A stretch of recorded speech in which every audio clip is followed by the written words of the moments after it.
supaya tak jadi kes macam ni lah. Baru tukar tak sampai setahun, kau tengok dia bocor balik. Jadi gang, hari ni aku nak share berkenaan dengan engine oil cooler. Engine oil cooler dan gearbox oil cooler lah. So untuk model belakang ni CLS 350 V6 engine. Isu dia kat sini, customer dah pernah tukar engine oil cooler tahun lepas. Dia pakai tak sampai setahun dah jadi balik. Dia punya coolant tank tu dah bercampur dengan minyak. So kat sini aku nak tunjuk kenapa benda tu boleh jadi. Dia tukar dulu bukan original lah, dia tukar OEM.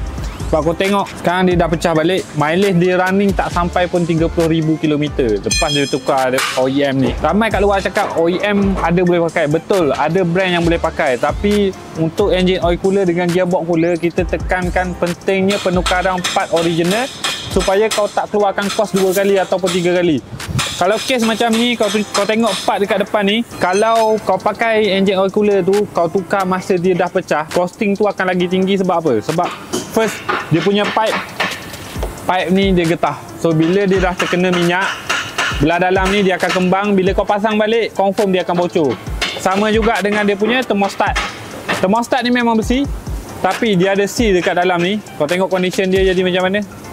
Dia punya getah ni dah kembang. Jadi bila kita dah cuci, kita pasang balik, dia akan leaking lah. Untuk model ni, betul kalau kita nak order original, ada setengah model kita perlu order 1 ke 2 hari.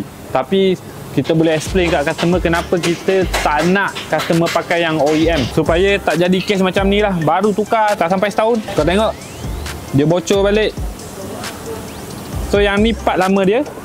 Kat kereta ni kita dah pasang yang baru, kita pasang yang original lah. Untuk model ni, original engine oil cooler dia datang sekali dengan oil filter housing. So oil filter housing dia memang besi, biasanya dia akan bocor dekat gasket. Tapi untuk part setengah model ni, ada kereta yang dia jual engine oil cooler saja asing, ada yang jenis dia datang sekali dengan oil filter housing, bergantung model lah. So untuk korang, untuk elakkan costing repair kereta korang lebih tinggi, ataupun korang kena keluarkan kos 2 ataupun 3 kali, lagi better korang tukar engine oil cooler dan gearbox oil cooler korang setiap 100,000 km. So untuk korang yang nak bertanya sebarang problem ataupun nak check, boleh roger kita orang di Transmatic Automotive section 15 Shah Alam. Kita buka daripada hari Sabtu sampai hari Khamis. Sebarang pertanyaan boleh klik link di bio.